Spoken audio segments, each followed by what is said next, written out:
Olá a todos, eu sou Lucas Anzolin e hoje eu irei compartilhar com vocês a reflexão a respeito da desigualdade das riquezas, que é do item 8 do capítulo 16 do Evangelho segundo o Espiritismo e depois a pergunta 815 do Livro dos Espíritos.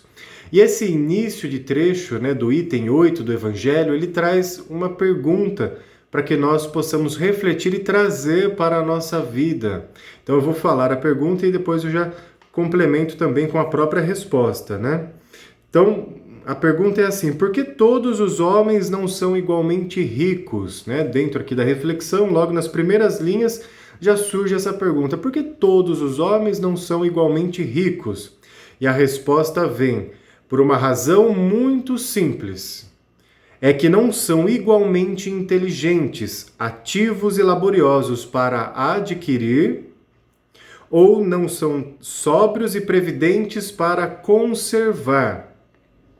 Então, olha que interessante, Ele traz logo de início uma reflexão diferente das provas, das expiações, dos aprendizados que estão relacionados à riqueza ou à falta dela. Ele coloca aqui o papel do indivíduo na conquista ou o papel do indivíduo para conservar aquilo que já foi adquirido.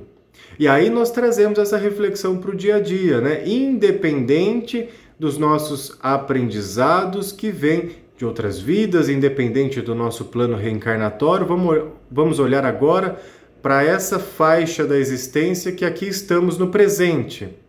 Será que realmente em muitos momentos nós agimos com essa inteligência? Será que nós somos ativos? Será que nós somos laboriosos o quanto precisaríamos ser? Estamos buscando recursos para conseguir realizar as nossas tarefas? E aí também, será que estamos sendo sóbrios e previdentes, para conservar? É como se fosse uma conta de matemática aqui, Muito simples realmente, por isso que o Evangelho traz dessa forma, Entre o que entra e tudo aquilo que sai, eu preciso fazer essa continha, ou seja, eu preciso ter recursos para adquirir e preciso depois conservá-los, para que eu não fique no prejuízo. Então, a maioria das desigualdades ou a falta de recurso, não dá para falar que é todos os casos, mas a maioria é por um certo descuido da nossa própria parte. Então, nós não aprendemos ou, em algum momento, não quisemos aprender a respeito do dinheiro, das finanças, das riquezas. Isso falando só das riquezas materiais, Não estou falando ainda das riquezas morais, só das riquezas materiais. E com isso a gente foi indo, colocando em segundo plano o dinheiro, colocando em segundo plano o trabalho, colocando em segundo plano essas riquezas, que são muito importantes. As riquezas, elas são um veículo para o qual nós podemos também manifestar o amor, manifestar a caridade, servir de instrumentos para que outras pessoas, inclusive, possam se beneficiar.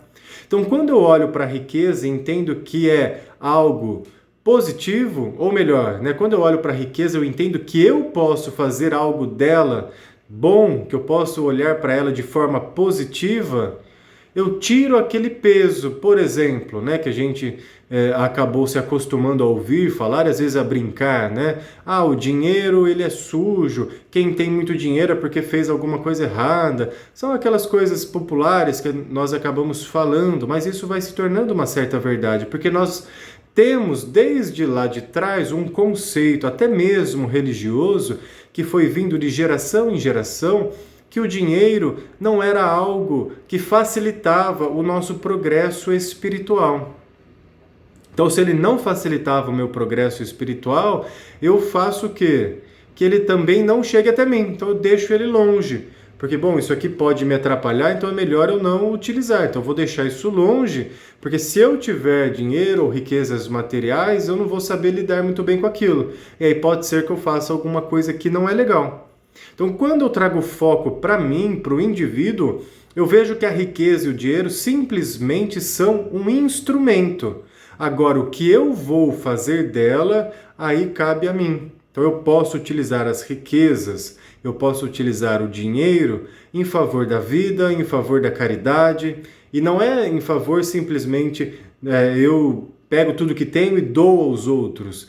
A caridade também das riquezas, ela passa pelo movimento, ou seja, eu faço, eu recebo, eu faço, eu recebo, a riqueza vai crescendo e cresce para mais pessoas, aí aquelas pessoas começam a fazer e a crescer, é como se fosse uma grande empresa. Ela faz toda a movimentação da riqueza, mas tem junto com ela os seus funcionários, seus colaboradores, tem lá os clientes. É uma grande engrenagem, onde todas as peças dessa engrenagem são importantes. Mas ainda assim pode surgir a dúvida.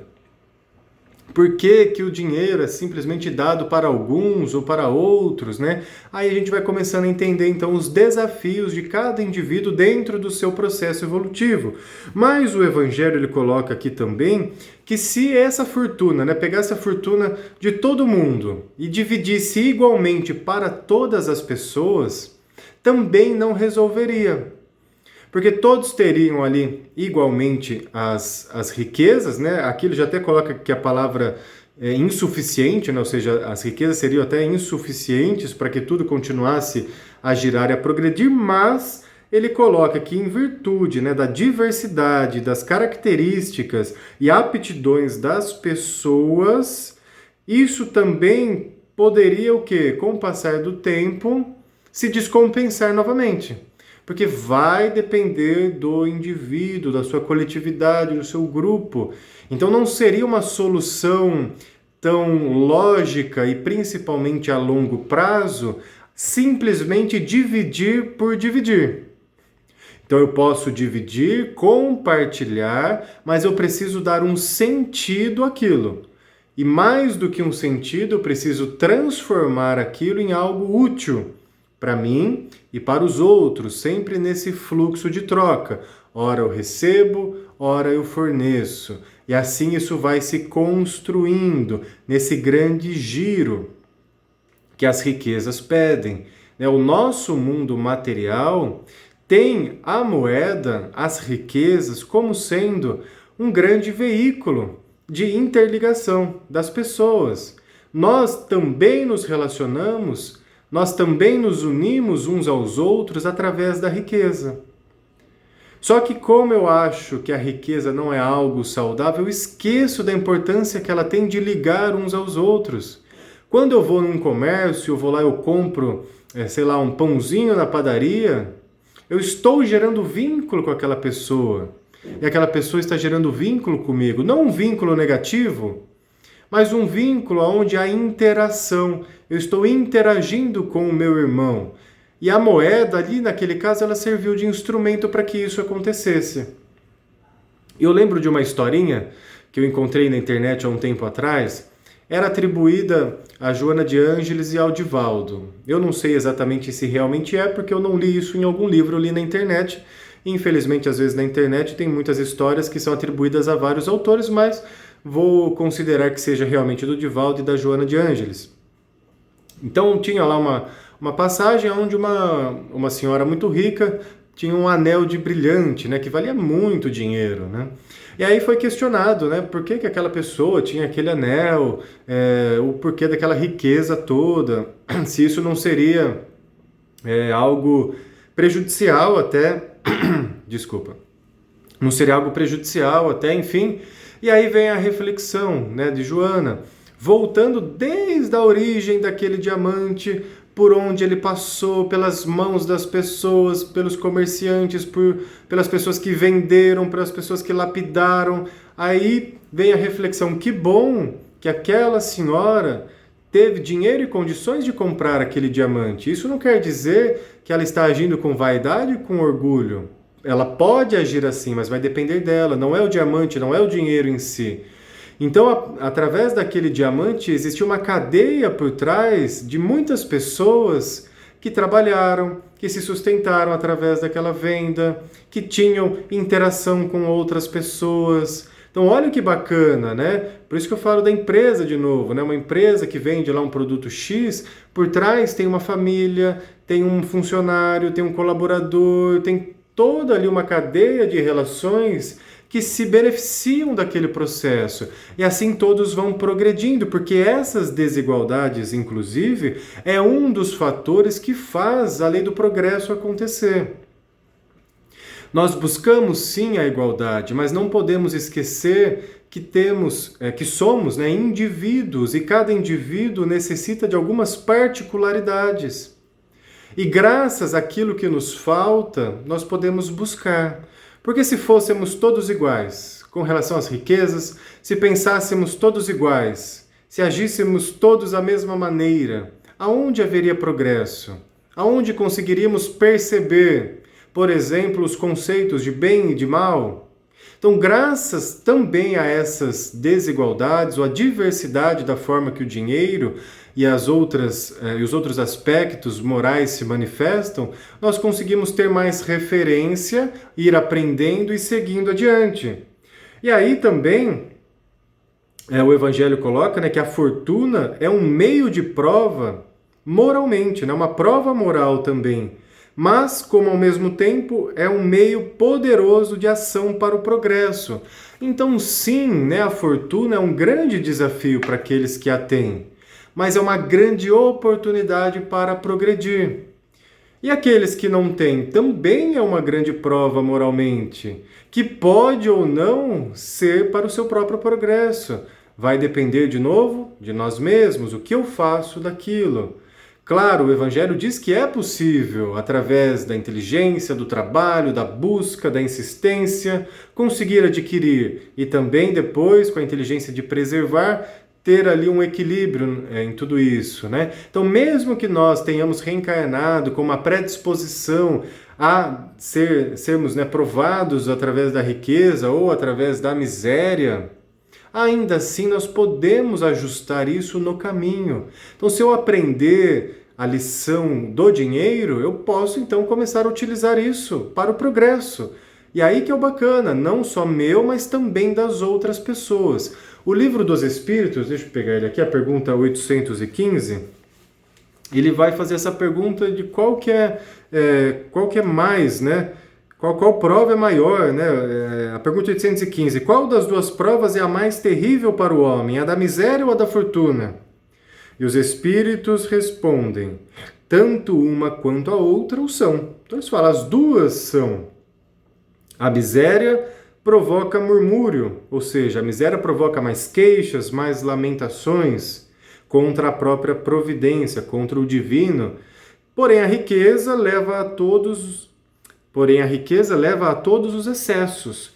Então, a riqueza, né, um dos grandes males dela é o excesso.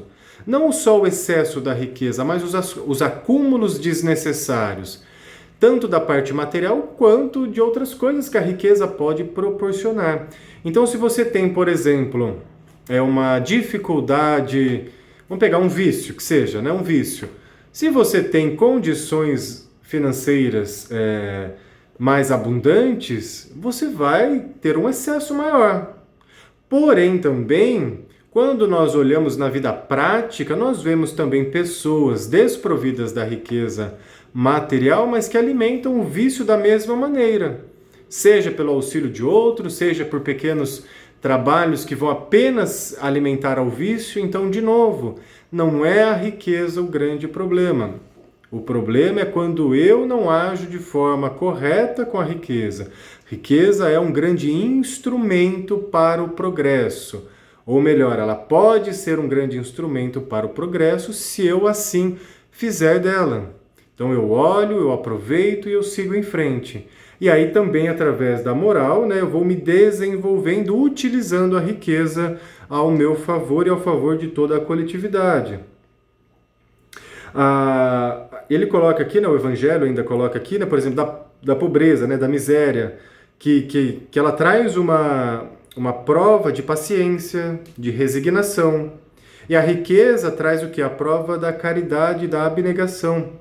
Olha que bacana, né? Então, naqueles momentos em que nós estivermos, digamos que mais miseráveis um pouquinho, nos faltar as condições, eu preciso exercitar também a minha paciência, eu preciso exercitar o meu orgulho para deixar ele um pouquinho mais quieto. E quando eu tiver a riqueza, eu preciso exercitar muitas vezes a abnegação de algumas possibilidades que estarão ao meu caminho. Eu vou ter que praticar a caridade, pois eu posso utilizar a riqueza para isso. Mas é claro que para praticar a caridade eu não preciso ter riqueza ou dinheiro. Eu posso praticar a caridade de várias formas. Eu posso praticar a caridade ouvindo, falando, posso fazer uma companhia, eu posso dedicar, enfim, 1 minuto de atenção para uma pessoa. A caridade ela se dá de todas as formas possíveis e a riqueza é uma delas também, tá? Então, de certa forma, esse capítulo, né, esse item da desigualdade das riquezas, ele nos traz essas reflexões e também nos mostra que é possível caminhar. E também, graças a essas desigualdades, nós estamos progredindo. Então, a lei do progresso, ela não falha, e ela não é só para um ou só para outro. Tudo o que existe está ao nosso favor, está a favor deste progresso, da evolução, mesmo as desigualdades. É claro que estamos caminhando para que essas desigualdades comecem a diminuir. Mas para isso acontecer é necessário que todos os indivíduos já estejam bem trabalhados. Então, quando eu olho para a vida da carne, para a vida da matéria e vejo essas desigualdades, eu preciso olhar o quê? Lembra, lá no Evangelho ele fala bem no comecinho, se pegar esse item, que eu preciso olhar para as vidas futuras, ou seja, eu preciso ampliar um pouco mais o leque também, não dá para ficar somente preso a essa vida. Mas quando eu olho para as desigualdades existentes, eu estou olhando para uma foto de um grande filme que é a vida. E os encarnados, de momento, são aprendizes. E tem outros tantos que ainda vão reencarnar e outros tantos que já reencarnaram e assim vai seguindo as reencarnações. Então, de tempos em tempos, é percebível na história algumas características que vão se modulando nas eras, se a gente pode dividir assim. Então, já tivemos momentos de grandes intelectuais, depois tivemos momentos de grandes dores, depois tivemos momentos, enfim, de grandes doenças, depois de grandes aprendizados. Depende do quê? Da qualidade, não da qualidade no sentido de bom ou mal, mas da qualidade no sentido de potências internas de cada indivíduo que está aqui encarnado. Então hoje nós estamos aqui, somos apenas uma foto ou uma pecinha desse grande quebra-cabeça. Mas ainda a evolução continuará, tanto para mim, quanto indivíduo, quanto para a própria coletividade, para o próprio planeta que também evolui junto conosco. Tudo que existe está em plena evolução. Então essa foi a reflexão de hoje do Evangelho do Livro dos Espíritos.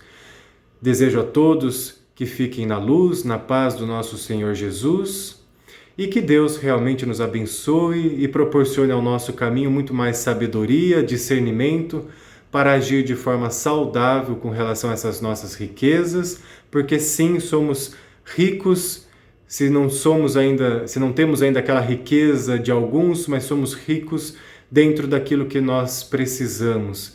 E dentro desses recursos, somos grandes privilegiados e com esses privilégios que temos, e claro também pelo nosso próprio mérito de conquistar e de manter, que possamos ser grandes instrumentos na mão do Criador para o progresso nosso e também para o progresso de todas as pessoas. Fiquem todos na luz e até as nossas próximas reflexões.